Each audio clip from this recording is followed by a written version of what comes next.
you ever see something so true that you couldn't unsee it? Something that you just knew would serve you.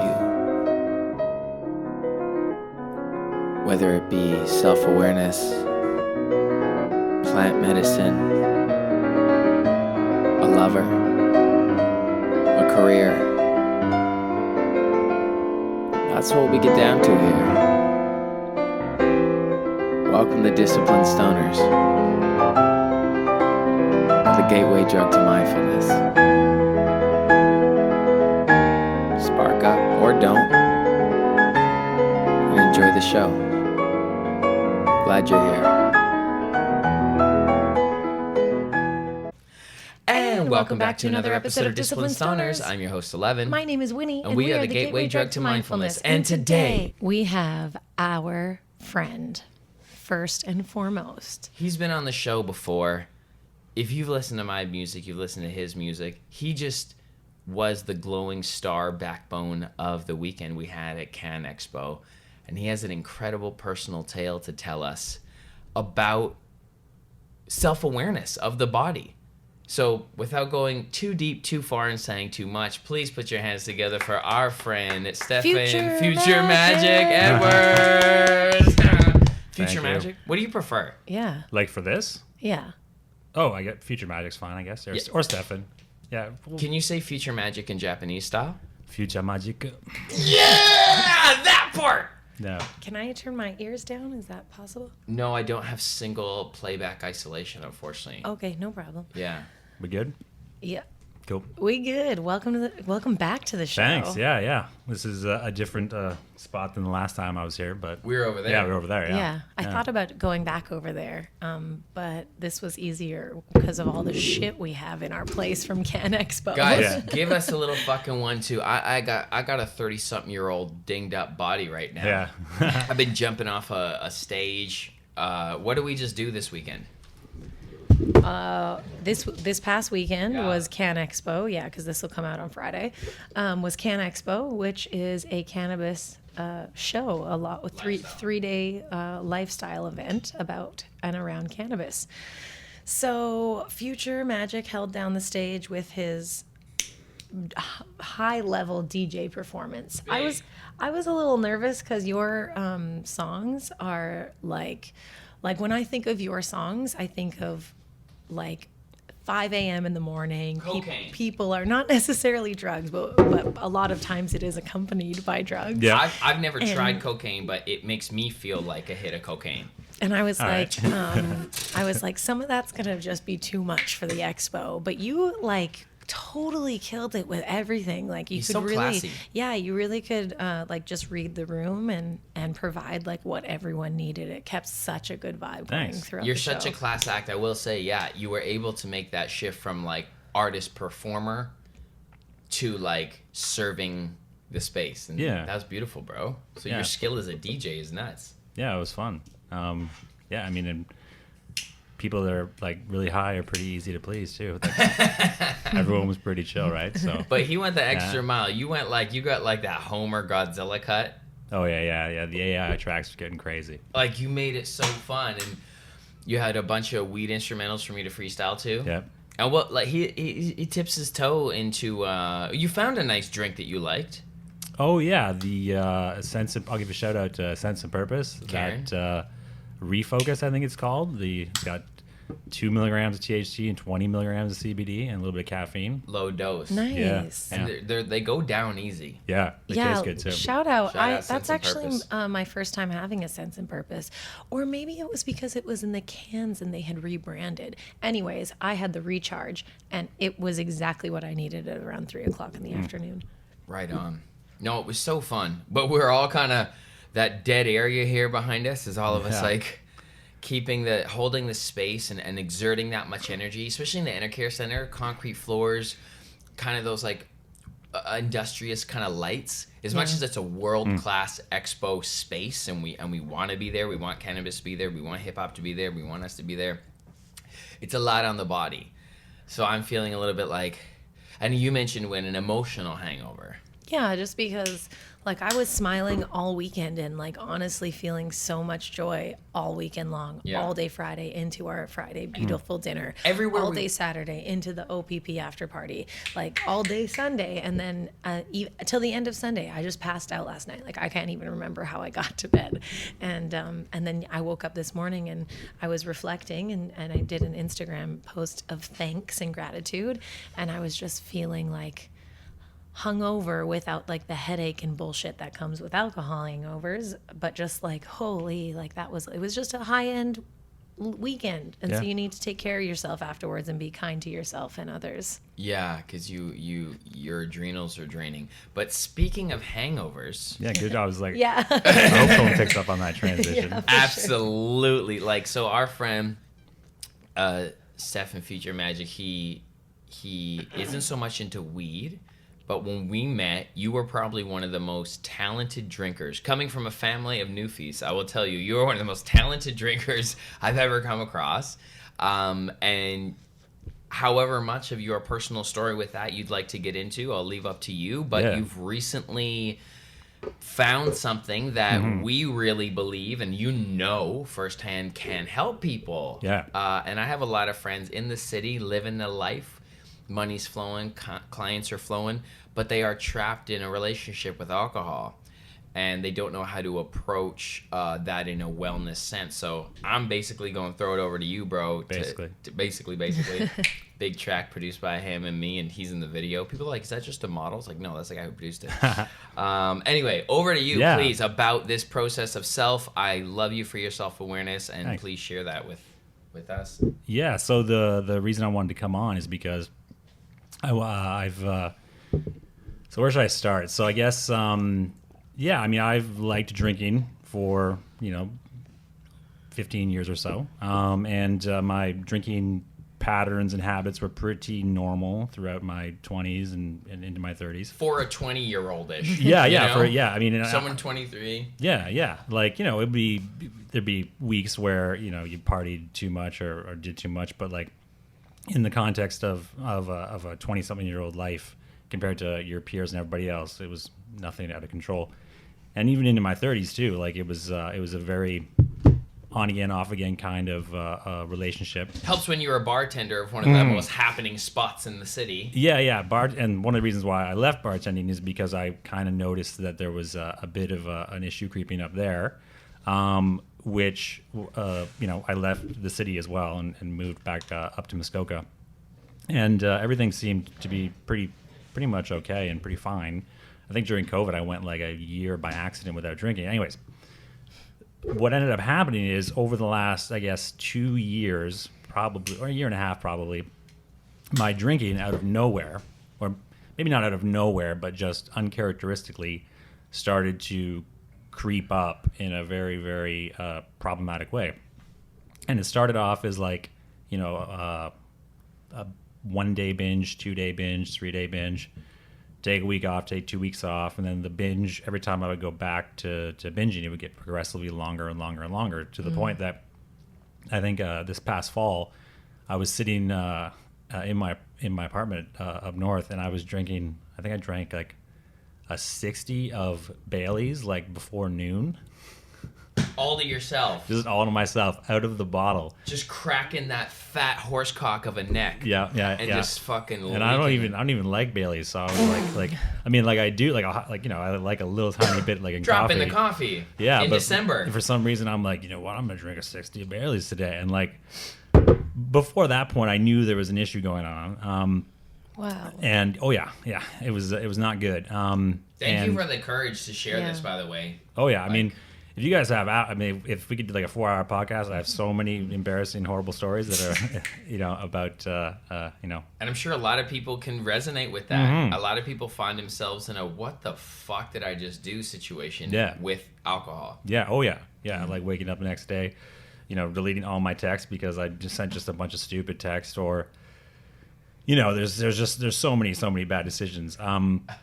But that's still all beside the point of why I wanted to come on the podcast. And the reason why I wanted to come on is because during this time, I was actively researching online to try to figure out how to combat what was going on with myself. And like most people, the only like standard sort of protocol for treating alcoholism is abstinence, right? Most people know about Alcoholics Anonymous. Just stop. Yeah, just stop. Which, and like full disclaimer, because I'll like the abstinence community, they're Respect. yeah, respect. If you can, respect. Yeah, if you can. The data on it is not great, and I knew this while I was developing this problem, and I have, family members and friends who've gone down that road and have quit multiple times and relapsed multiple times. I mean, I think what they say is like relapse is the rule, not the exception. Ooh. So most people when they go down the abstinence route are going to have multiple goes at it, and each time that they do, when they fall off the wagon, it can get worse and worse and worse. And we'll get to the science behind why that is in a second. So I was researching online because I had no interest in going the abstinence route. I knew the success rate of it was just like the deck was stacked right against me. So I'm like, there has to be something else out there. And I can't exactly remember where I came across it, but I ended up coming across this protocol known as the Sinclair Method. And it's named after its founder, David Sinclair, who's since passed on, unfortunately. Basically what this method basically what this method is it uses naltrexone, which is an opioid blocker, to stop the endorphin rush that accompanies alcohol consumption in people that are generally genetically predisposed to having an overactive endorphin response to drinking. And what they discovered through a bunch of research, and I'll give you guys links and documents and material you can put in the show notes and whatnot.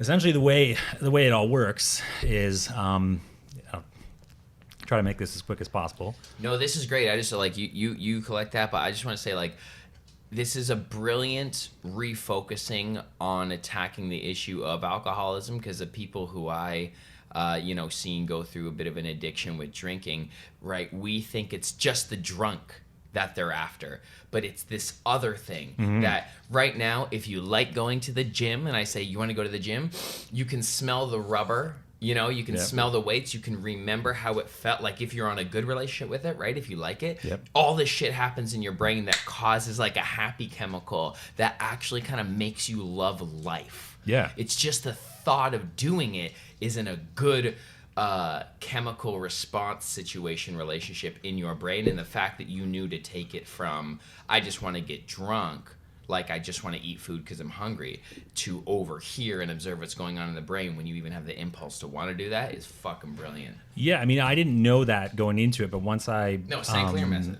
Yeah. Once I discovered this method, I started reading. There's a great book that everybody should read that's interested in this. It's called, the title I'm not a fan of. It's called The Cure for Alcoholism, and which is like, a pretty, it's like a salacious kind of title, but it's not. This is not a cure. The best way I would describe it is permanent remission, if you so want that, so basically. The main driver behind alcoholism that was discovered while they were doing this research back in the late 90s over in, I think it was Sweden, is that people that tend to develop alcoholism have, for whatever reason, a very strong endorphin response to alcohol. Skål! And initially, that's not a problem. People drink, like, you guys have probably noticed some people will have a drink and they're, one or two drinks and they're kind of like tired and they can sort of take it or leave it and it kind of chills them out. And, then they're like, I got to go to bed. Like, I've had too much to drink. And if they had like 3 drinks, and other people, it's like they have a drink or two and it's like they've taken a stimulant, right? Like they're like, let's fucking go. Yeah. So those people, I am one of these people, get a nice big endorphin rush from the alcohol. And endorphins are essentially, they're like nature's shortcut to learning. So we have these. I love that. Yeah. Why Yeah. do I produce music for hours? And people are like, how do you work on your music? Yeah. That. Yeah, endorphins. Same with like exercise. I mean, there's a reason why, things that are generally good for us, or at least in an evolutionary sense, were good for survival. So like high calorie foods give us an endorphin rush because that's our brain's way of saying, hey, this is good, because your brain doesn't know you're living in the modern world with abundant food everywhere. So it thinks this is some magical high caloric, wonder pot that you've discovered, and it's Energy fountain. Of, yeah, exactly, yeah. So, and it's sex is the same thing, exercise, all these different things that are good for us. Unfortunately, certain substances can also kind of hijack the system and use it against yourself, basically. Use it probably against the like intended way. Yeah, it's just that's like our mechanisms in our brains aren't self-aware to be able to differentiate between something that like is good for us or bad for, if there's a response, and if that response lights up certain parts of the brain and does it over and over and over again, you're going to have the same outcome in terms of desire and drive that you would for a comparatively healthy substance or activity. Alcohol is uniquely insidious when it comes to hijacking this pathway. So much so that unlike other substances or like in activities, that if you stop doing them over time, something will take place that's known as Pavlovian extinction. So Pavlov, the famous scientist who, speaking of dogs, who he the saliva. Yeah, he trained dogs to recognize that the sound of the bell meant food, and then when he would just ring the bell, they'd salivate. And then what he ended up doing at the end of his experiment was he would ring the bell and then not feed them, and over time they stopped salivating. So what he discovered is that once their brains realized that there was no food accompanying that stimuli, they essentially extinguished the path that was causing that response. Do you think there's a reason that the rest of that experiment is lesser known? Yeah, I don't know. I mean, because when everyone says Pavlov, they just think of the bell and the saliva. They don't. A lot of people don't know about the extinction part. The unlearning. Yeah, the unlearning. And that was, when you talk to, when you start reading up on the science behind all of this, most people will say that was his more profound discovery, because it was showing that these behaviors can be unlearned. Now, what a lot of people will deduce from that, when they hear that, they'll go, okay, well, if you stop drinking, then Right. same thing should happen, right? And intuitively that would make sense, but unfortunately, for whatever reason, and I'm not really sure why this is, but once these endorphin highways get established in your brain from alcohol, and every time that you use alcohol, they get stronger and stronger and stronger. Even if you stop drinking for 10, 15, 20 years, doesn't matter how long, those pathways never go away. They don't get dampened down. And in fact, there's this phenomenon called the alcohol deprivation effect.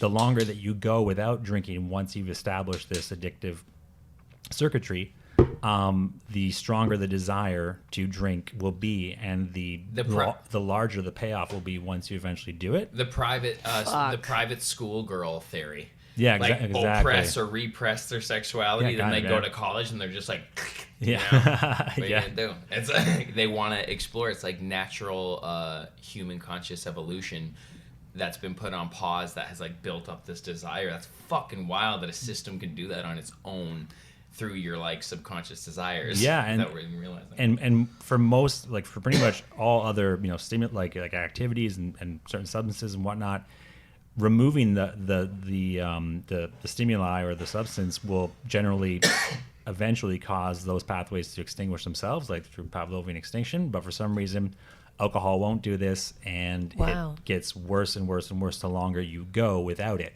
So that's why when you're people, a bad friend, alcohol. When people people fall off the wagon, who've had 20 years of sobriety under their belt, they can sometimes go back to drinking to such a degree that it's that they drink themselves into an early grave, right? Like everybody knows these stories are countless of people who've just, they were totally fine. They were going to meetings every day, doing this, doing that, doing everything they're supposed to do. And then just all of a sudden they're like, fuck it. And they just go back to drinking. And when you talk to them, you're like, why did you do that? And people will just be like, I just woke up and wanted to drink that day. I'm sure there's other psychosocial aspects that will go into those as well. But the main underlying mechanism is this reward system that's been lit up. And the only way to get rid of it is to extinguish it. So, Sorry. The way that you do this is this drug called naltrexone. So you guys have probably heard of like naloxone or Narcan, all these fast-acting opiate blockers. Yeah, when Winnie worked in the hood at 1922, the people came through with the in case anybody ODs on heroin red packs. Yeah. And I think one of those is in that. Yeah, that'd probably be the if it's the needle, it'll be naloxone, right? Yeah. Yeah. So naltrexone, this drug that's used in this protocol, and I'll get to this protocol in a second here, is it's an opiate antagonist. So it essentially it acts like a key that goes into your endogenous endorphin, like your opioid receptors, and it fits in perfectly as if it were an endorphin. And then when you have endogenous endorphins released from whatever it is that you're doing, whether it's taking opioids or drinking or eating food, if you've taken an opioid blocker beforehand, those endorphins can't bind to any receptors, and you won't have any sort of an endorphin response. It's so interesting. You found like something that normally we'd be like, no, stay away, like don't block my good feeling receptors. But you're using it, you're leveraging it in a way to actually become more healthy. Yeah. So the way that this protocol works is, like I'm sure people have already figured this out now. Once I've been talking about how this whole mechanism works, is you take naltrexone. The dose is generally around 50 milligrams an hour before you decide to drink. And the only way for this method to work is you have to actually keep drinking. So it's great if you're like me, you're not a quitter.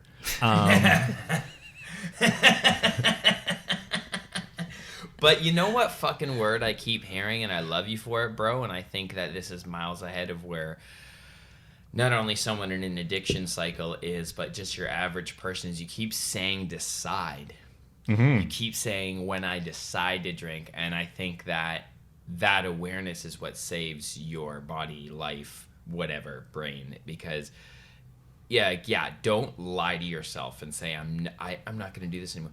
No, you're in a cycle of something. You're gonna do it. So accept that, and the next time, what? That's gangster. So the reason why this was so appealing to me when I discovered it was that I didn't want to have the anvil of possibly relapsing hanging over my head for the rest of my life. Because once I learned about the alcohol deprivation effect and the just how unsuccessful that the abstinence route is. I mean, it's old technology really, because it's from it's over 100 years old, that method, right? Yeah.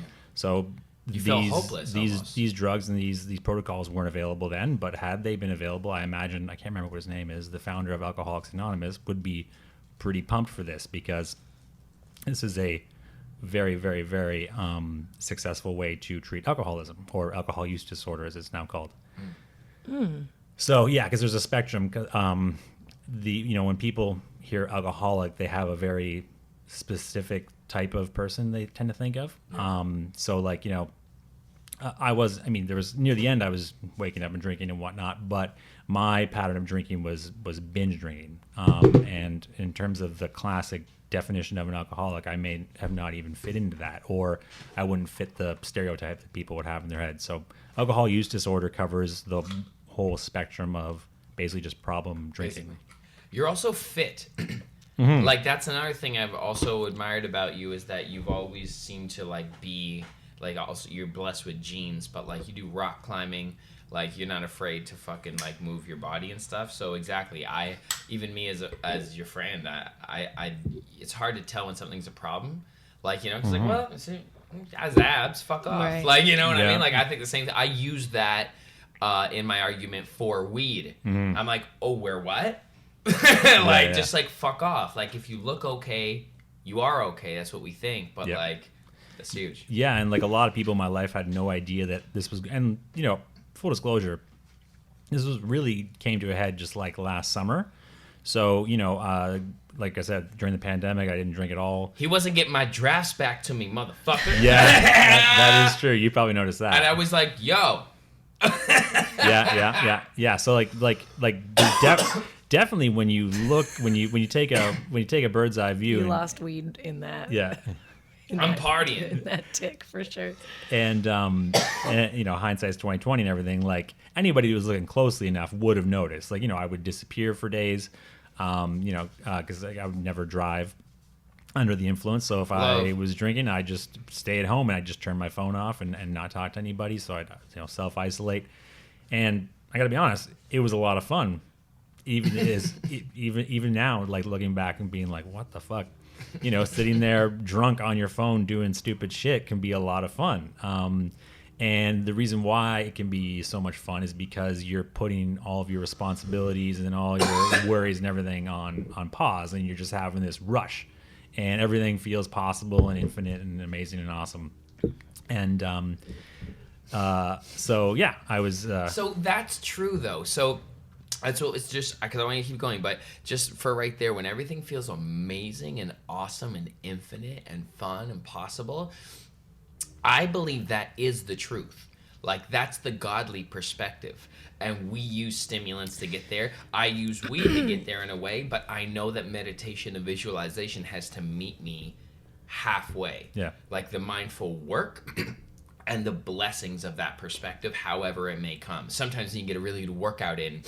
You feel that too. Oh, yeah. You're like, I'm going to start a business. I'm going to sell fucking cups. I'm going to be a millionaire by Thursday. Yeah. Also, though, ultimately, if the reason that you're enjoying that feeling or indulging in that feeling is because the rest of what we do here is making you feel so anxious or fearful that you can't deal with that right now. Like, that's where while that good feeling is really, really good, on the other side of that good feeling, there's still all this stuff that doesn't feel good. Yep. And so, like, you need to somehow incorporate a type of harmony between the stuff that doesn't feel good and the stuff that does feel really, really good. Totally. So just trying to think of where. As you were, sorry. Yeah, no worries. Just want to make sure I explain this. You were on your phone. And Oh, you yeah, were yeah, having yeah. great- Really You good. were having rushes, Yeah, so I was, you know, at not a great place, comparatively speaking. Also, not a terrible place. Like, you know, I was still working and making money and was doing music and stuff, but I was definitely at a point where shit could go downhill very quickly. So I discovered this protocol in the summer at some point, or maybe even in the late spring. Were you searching it out? Yeah, I was just looking online, and then once I discovered it, I was like, oh, I gotta get on this protocol, because naltrexone's it's not a controlled substance. You know, it's generic. It's not very expensive. It's got minimal side effects. Most people have no side effects. That's why no doctor's serving it. Bars. So, they made a mistake in the beginning when they set up this whole Sinclair Method protocol. They patented it, and they patented it because they wanted people to. I think they patented it, yeah, because they wanted people to. They thought that patenting it would cause more buzz and get more eyeballs on it, when it actually, I guess, it had the opposite effect. But there's a bunch of other like cultural issues in terms of why this is not as widely known, even though it's used in Scandinavia, used in Europe. There's a bunch of clinics in Florida that have like 85 to 90% success. Yeah. Was it developed to treat alcohol use disorder? No. Okay. So it's an opioid blocker. So it primarily was used and still is used to treat opioid addiction. It's just that alcohol has affects the same system in the brain. so it works equally as well. And it actually, I think naltrexone is used in terms of like treating addictions with medicine. It might even be prescribed more like worldwide, more for alcohol than anything else because it's so effective. Wow. Yeah, it's. I mean, some clinics get up to, like I said, 90%, and there's some theories as to why it's not 100% because they tend to see 100% in rats because compliance is mandatory if you're a lab rat.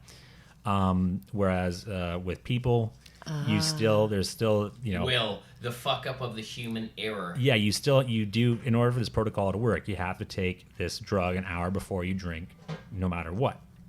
And people will screw that up, decide not to. Some people, they're just not ready to quit, so they enjoy the feeling too much, or the downside hasn't gotten to the point yet, so they go off the protocol.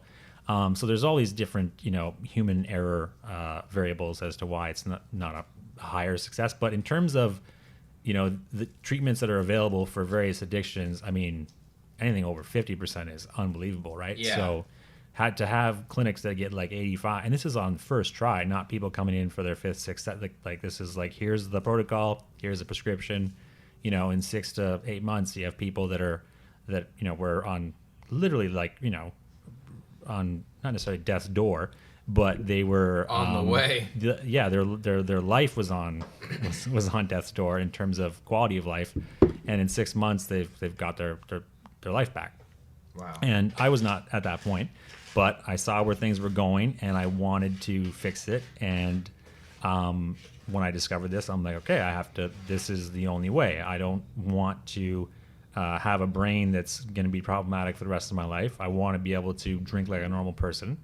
And I didn't want, not going to go to rehab.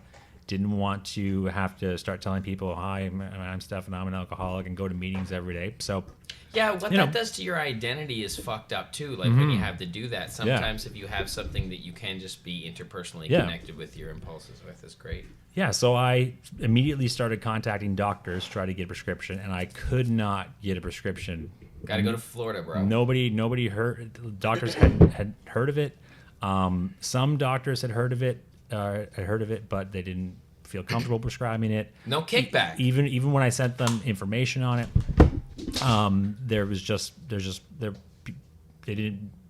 they had never heard of it. And they couldn't get you to someone that had, or like doesn't what's the serve deal? them. How do you?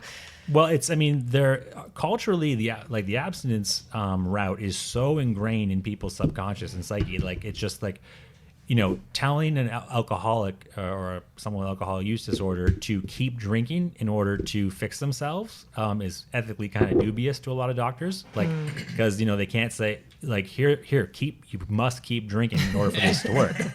Because you have to take the drug and then you have to drink, and when you drink and the response is blocked, eventually you do that enough times and the pathway in your brain will become, it's called pharmacological extinction. Then you no longer have this craving, desire to drink. And this has happened to me recently in the last, I guess, couple weeks. I started, finally, after going through all these doctors, I went online to Rocket Doctor, shout out. And shout out Rocket Doctor. Yeah. Anybody in Ontario with an OHIP, you can go on to Rocket Doctor. It's all like Skype-based medicine. And they, right on the site, they say they specialize in TSM, the Sinclair Method, for this particular problem. So I got, Wow. Thank you to those physicians. Thank you so much. That's amazing. And it was like, literally, I filled out the form. They called me. They set up an appointment. I had a video conference for like 10 minutes, and then the doctor's like, yeah, no problem. I'll fax over a prescription right now to your pharmacist. And then I went to the pharmacy, got it that day. Like in terms of it, from filling out the paperwork online to getting the prescription, it was like 2 or 3 days. And I'd been looking around for months. I don't know how I didn't find this website earlier, but for whatever reason, I didn't find it until I guess this was like the beginning of October. And so I found this. Very good. drinking was at this point was really, really bad. But I didn't want to just start the program right away while sort of reactively drinking. I wanted to drink with the specific intent to make this effect happen as quickly as possible. Set the intention. Yeah. You already found out what's going to be the best medicine for you. Now you want to use it mindfully instead Exactly, yeah. Wow. So I quit drinking for 2 weeks. And then... Jesus, so you did go cold turkey, or you did abstinence for 2 weeks. Yeah. And like with my binge pattern, I've been able to, like to do that. Hold it off for a minute. Yeah. And, I got some benzodiazepines to make sure I didn't have any withdrawals. Because there's this whole phenomenon known as the kindling effect. We don't have to get into that. But basically. Yeah. You want to avoid any symptoms of alcohol withdrawal at all costs, because each time that you do experience symptoms, the next time that it happens, you can experience symptoms that are exponentially worse. And there's no real rhyme or reason as to why this happens, and everyone's kind of individualistic. So even though I probably wouldn't have maybe experienced any serious withdrawal symptoms, I didn't want to risk that or run that experiment. So I did, I tapered off with benzodiazepines. And then 2 weeks later, I sat down with a few of my favorite beers an hour after I'd taken this medicine, and cracked the beer and drank it. And definitely a lot of placebo effect initially, for sure, because you're like, I've been trying to get this drug for so long, and I had all this expectation. The awareness there, though. Yeah, so there's definitely a placebo effect, and this is pretty common for a lot of people when they first do it. There's like a honeymoon period at the beginning, and this happened with me. Like right away, I was like, "Oh, I don't even like drinking anymore." like 5 minutes into having that, I'm like, "Oh, I guess I don't like beer now." Weird. and then like this is during hunting season, so I'd be in a tree stand and I'd be like, "I'm gonna get fucked up tonight." So then I'd have to take my naltrexone like while I'm in the tree, because I knew I'd get home in an hour, and I had no control over why that thought was coming into my head. It was just coming into my head. And so my drinking was very sporadic in the beginning. And like I said, there was a lot of placebo effect. But I just was like, I'm going to drink as I want to drink. I'm going to try to be mindful of it, but I'm going to just follow this protocol and first and foremost utilize the method. And hey, if I drink way too much one night, it's still a net positive, because every time that you drink on this drug, you're getting closer to extinguishing these pathways in your brain. So, can I interrupt you? Yeah, sure. Would you say that for someone who is like wakes up and kind of like downs that Mickey or something, it gets their body in homeostasis almost? Yeah. So you're probably gonna ask, like, for them, how do they go about dosing? Yeah. So for people that are like everyday drinkers, they take it every day. There's injectable forms of it. I know there's some prisons now that are using this for like multi-time offenders, where they put in it's like an injectable little capsule that goes under your arm, and they use this for people with opioid addictions as well. Because if you have someone who doesn't want to quit doing opioids, or they do but they can't, and they don't even have the ability to they don't have anyone to help them take the drug every day, there's injectable forms of it that work really well. But yeah, for the daily drinker, they just take it every day, because the effects last about 24 hours. So the person will just take it whatever time works for them, and take it every day. And for those people, like the birth control pill. Yeah, exactly, like the birth control pill. They'll take it every single day, and then within a couple months, especially if they or their spouse or somebody is keeping track of their drinking habits, they'll see people that are drinking like a 26er of vodka every day in 3 months without any conscious awareness of it whatsoever. Will be like, hey, it's been like 5 days since I've had a drink. Wow. And that's super common in very, very heavy drinkers, which is phenomenal, right? Like somebody to be able to, without any willpower on their own, other than take a pill, can reduce their drinking by, half, 2/3, 3/4, whatever, like a huge amount. And the goal for whatever your ultimate goal is, harm reduction should be the number one main priority. Yes. So like, if you don't get to being a non-drinker, it's not like that's seen as sort of a failure, right? Like everyone's like, it's either you're sober or you're not sober. And someone who goes from drinking a handle of vodka every day to having a couple glasses of wine a week, That's a win. In certain communities, people be like, well, they haven't beat it yet. But in terms of their liver health and their stomach health and their brain health and their heart health, everything, I mean, that is a massive, massive win because you've reduced like an insane amount of toxin. I love that. And you never hear that. Yeah. I love that. So, so basically. Yeah. So I kept following the protocol. Drinking would sometimes, be up, sometimes it'd be down. It was really just kind of all over the place. And I wasn't really noticing the cravings going away. There were some points where I was getting a little worried, but then you jump on Reddit or jump on any of these, sites that have group chats and stuff, and you read all these stories. People were like, "Hey, I was right here, and then, I thought it wasn't working, and then, smash cut to a couple weeks later." So it's a very non-linear process. Some people see success immediately. Some people can take up to a year or more. So the main thing is to just stick with it, which I did. And then in February, it was honestly like I woke up one morning and there was just this. It was like a mad scientist had snuck into my bedroom in the middle of the night and removed a part of my brain without telling me. And I woke up and I was just like, I'm pretty sure that I've hit pharmacological extinction, which it's called when this pathway finally gets turned off.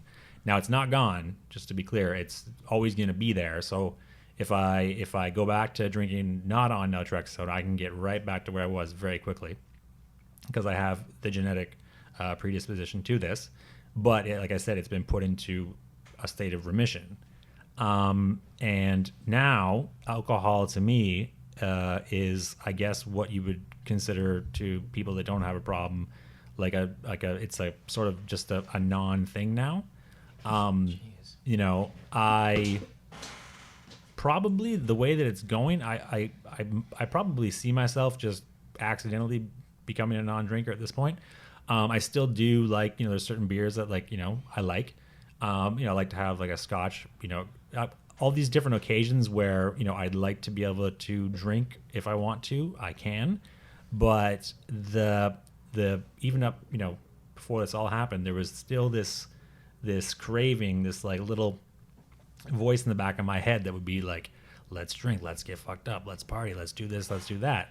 And that is just gone. And even when I try to like evoke it, I can't, which is crazy, it's weird. That must feel weird. Yeah. It's very weird. It's unsettling to a degree because you're not used to it. Yeah. And how it's a part of you kind of. Yeah. It's, if I put in the work and somehow, made this come about on my own, it would have been a very, very long, ultimately impossible thing to do. But to have this happen without any willpower on my own or any sort of, effort on my own other than taking this pill has been unbelievable. Wow. And you've leveraged pharmaceuticals or chemicals and self-administered them through willpower to change your own patterns. Yeah. You belong to a very small percentage of human beings on Earth.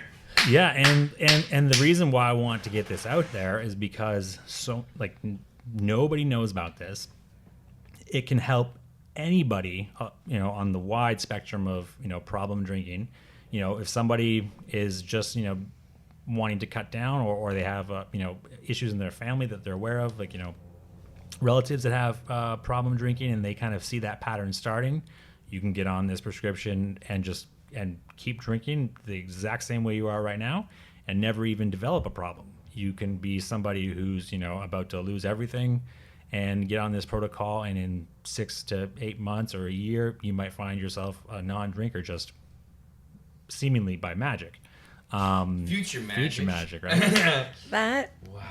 Yes. Yeah, it kind of sounds too good to be true. I It- think probably for a lot of people. It does. And when I tell people, a lot of people kind of roll their eyes. They'll be like, oh, what? Like a cure? It's not a cure for alcoholism, like I said. But when you tell people, especially in our culture, we want people, especially addicts, we kind of want them to struggle, and we kind of want them to suffer a little bit in their recovery. That's like a You owe it to yourself You almost, know? or you owe it to us, or oh, it's going to be a long road back. You Yeah. really abandon everyone there. yeah, you got to put in the work. And- you got to Yeah. do this.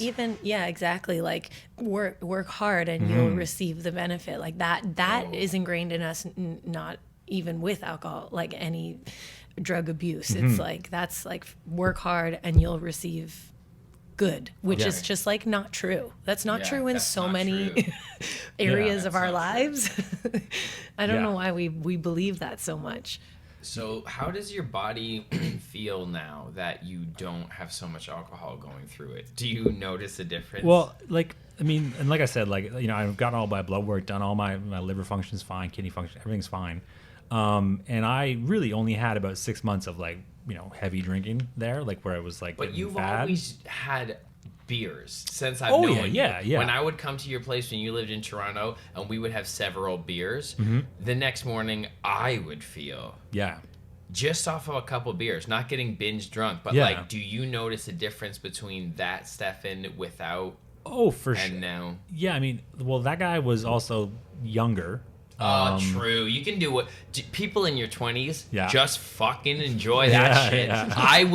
When I heard this when I was in my 20s, I was like, fuck off. Yeah. It's like, no, you are indestructible right now. Yeah. You just fucking Oh enjoy yeah, it. yeah. So yeah, there's obviously that aspect. You know, I also was taking dihydramycin DHM, which is it helps to metabolize and Was that English you just said? yeah, dihydramycin, I think is how you pronounce it. DHM is the compound. It sounds like the Swedish people made that word up. Yeah.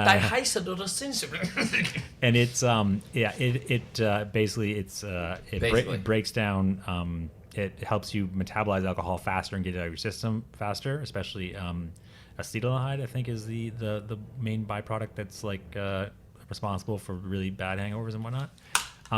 So I was taking that as well, which always helped with not being hungover. But I got hangovers. I felt like shit. But I was always, it was never more than a day or two in a row, really. Sometimes there'd be weeks where it was, but it was always, like I had exercise, I had, What disciplines of exercise do you do? me, I mean, like I do heavy powerlifting type lifts, like I lift heavy, and then I rock climb and climb trees and do just lots of physical stuff. But my like time in the gym is like deadlifts, bench press, pull-ups, chin-ups, handstand, push-ups, that kind of stuff. Yeah. Just like old school, get covered in chalk and scream.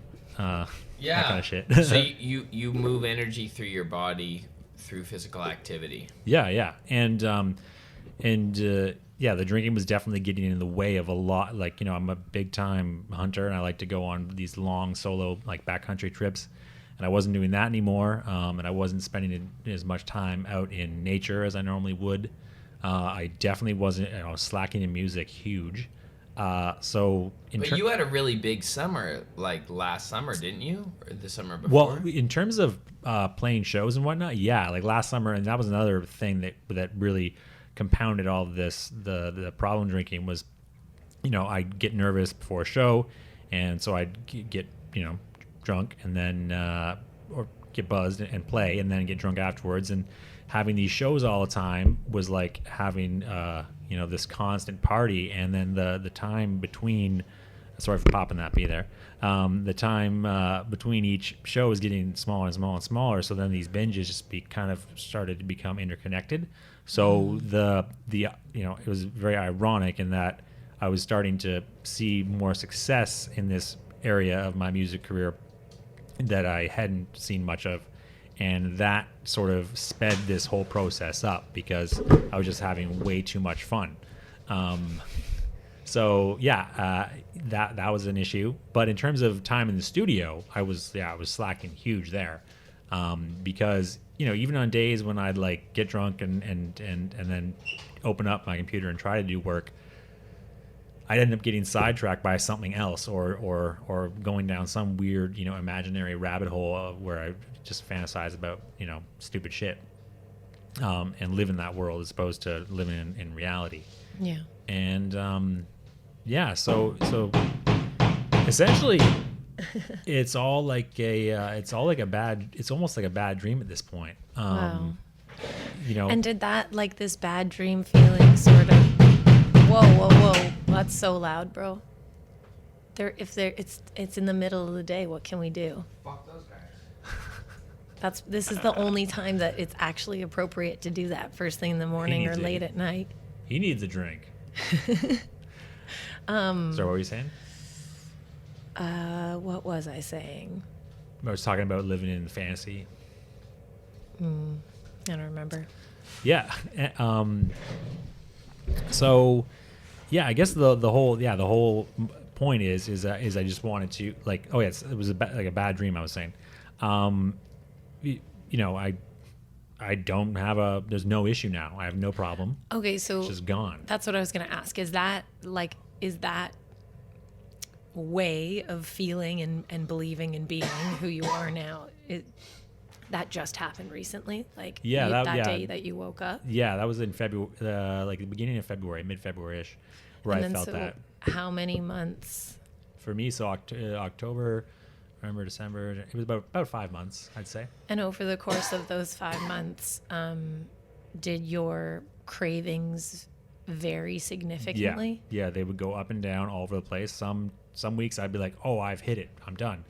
But then I'd, just wake up or be doing something. Like I said, I'd be up in a tree or just doing something. Gonna get fucked up tonight. Completely unrelated to drinking. Yeah. Yeah. And then I'd be like, oh yeah, I need to get fucked up. It would just come out of nowhere. It's like this, little demon that just be like, let's, oh.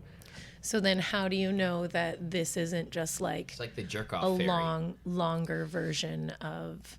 Yeah, because now when I try, like I literally try to make the cravings come, whereas before I was like, I wasn't trying to fight them, but I wasn't actively, I never had cup booze in the house. I was trying to make it as unappealing as possible. Whereas now I've like sat down and like almost meditated on drinking, and I can't get myself to even imagine getting fucked up and having fun. Even though I remember what that's like, the drive to do it just cannot come about in me no matter what I do. That must be so trippy. It is. It's I'm still trying to figure out kind of how to explain it, but that's the best way I can explain it is just I can't make it happen. Now I could turn it back on if I just started drinking all the time without the pill. So I still have to take the pill if I'm going to drink. And I may this summer I may just because of socializing and whatnot, I might go to parties and choose to drink because I want to, even if there's no craving there, if that makes sense. Deciding. But I get to decide if I want to or not. My brain doesn't, or my opioid system doesn't hijack me and make me do it. So yeah, I can decide to do it or I can not decide to do it, and I honestly don't care either way. If I end up deciding never to do it again at some point, that's fine with me. If I keep deciding, hey, I want to drink, responsibly and normally, that's fine too. I don't have an end goal at this point. My only goal was to stop the train wreck that I was on, and I was able to do that. And I want to just tell everybody about it. So go. Sick. I think this is gonna This is really help important. some people. Yeah, man. That's so fucking special. Thank you so much for sharing that. Yeah, so the Sinclair Method is the method. The drug is called naltrexone. If your doctor or primary caregiver or whoever won't prescribe it, you can go online and check out Rocket Doctor. There's a book, like I said, The Cure for Alcoholism. I recommend everybody read that. If you search it on podcasts, there's lots of podcasts about this. There's lots of YouTube channels too. There's the C3 Foundation. There's some, famous people, some actors that had problems and have, use this method to overcome, and they have TED Talks and stuff like that now. That's huge. Wow. So I'm one of these listeners who have just listened to this podcast about the thing, and like I got like the pen ready or the notes out in my phone, and I'm just like, what's the name of that drug again? Can you spell it? Yeah. Like we can put it in the description. I know, but below. just for this part, I'll spell it, for sure. me, Yeah. I'm this type of listener that wishes they said the Yeah. name of the drug clear Now. and slowly now. So Yeah. if you need to write this down because it can help you or others that you know, Yeah. do it now. Please spell it. Yeah, naltrexone is spelled Naltrexone. And if you're in the UK, I believe the drug that they primarily use there is called nalmefene. And don't ask me how to spell that one because I don't. But naltrexone is the main one here and in the US as well. Sounds like maybe that's just a British accent trying to pronounce. Yeah, the no, first- no, sorry. Yeah, I think nalmefene is a slightly different antagonist than naltrexone, but does the same thing. Okay, thank you so much.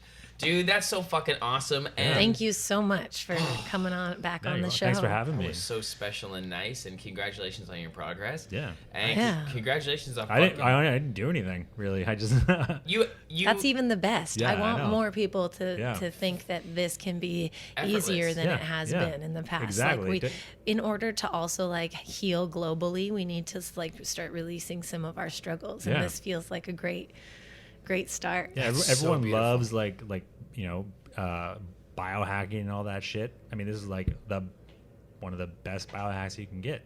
You can fix your brain and not be a drunk asshole anymore. It's sweet. Love you, brother. Yeah, you too, man. Thank you, man. Yeah, Thank guys. you. We crushed Can Expo. We got this in the books. Yeah. We got tracks to drop. This guy, he's working on that new one that we've had in the bag for a while. Yeah, Happy to say.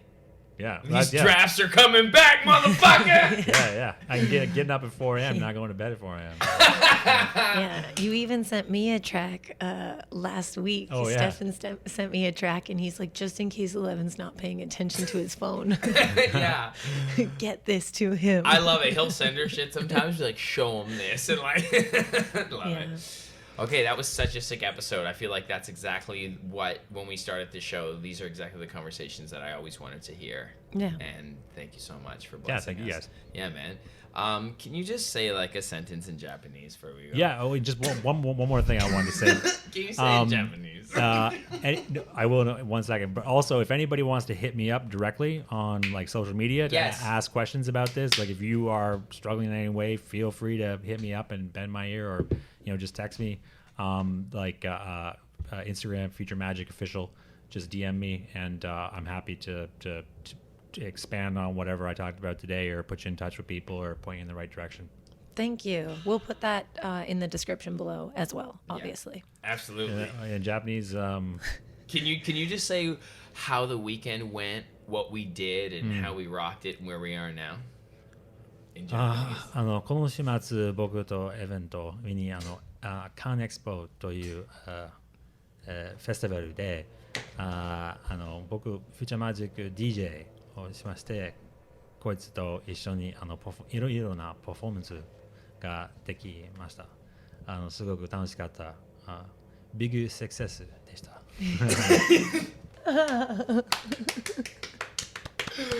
Oh, so fun. I'm just putting that as a reel. That's a reel. That's a reel right there. That's the realest reel. It will be like that, and then it will be like translation, and he'll be like, I beat alcoholism. Fuck. Love you guys. Thank Subscribe. you. Tell a friend. Thanks for everyone who came out this past weekend too. Like we felt your love. We're feeling hungover from the withdrawal of your love right Yeah. now. So gonna take a moment to do some self-care. Big. Okay, love you guys. Bye. Later. Bye. Exactly. I'm like bad boy, baby. Puff my main thing. Yes, terps in the nose. THC in my veins. CBG for the highs. CBD for the pain. Shout out every other element that we haven't measured yet, because education has been restrained. Why, I wonder why. Cannabis, this fucking guy, he goes up in the pharma cabinet and says, I'll replace you and take you out the game. Good night, alright. And you fight that have been prescribed. It's time to take a hike, Vibe, and you're gonna kill this guy. Smoke a joint every morning and you'll be fine. The red cherry is where I find the light. You know what we smoking on, light it up a Ellevan, flexing with the super strong, puffing like a smoker thong. Gotta cut a smoke alarm, throw smoke rings at the throat like a water gun. You know word like a sing along, set it, let it be like a bet you betting on. It's a bud throne that I'm sitting on. Phone it in like a telethon. When it's said and done, everyone wanna be puffing like a smoke-a-thon. We be puffing like a smoke-a-thon. We be puffing like a smoke-a-thon. Puffing like a smoke-a-thon. I be puffing like a smoke-a-thon. Only hitting that hella bomb. Yeah, gotta kill a smoke alarm. We be puffing like a puffathon. We be puffing like a puffathon.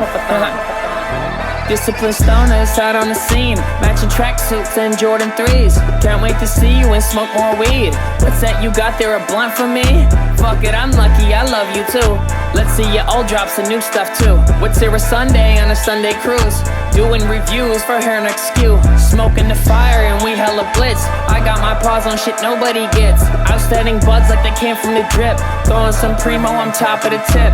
Never am stiff, I love the community. At an event talking like it's just you and me. Culture and industry making its history. We are just happy to be here and getting so lit. You know what we smoking on, light it up a Ellevan, flexing with the super strong, puffing like a smoke-a-thon. Gotta cut a smoke alarm, throw smoke rings at the throat like a water gun. You know word like a sing-along, set it, let it be like a bet you betting on. It's a bud throne that I'm sitting on. Phone it in like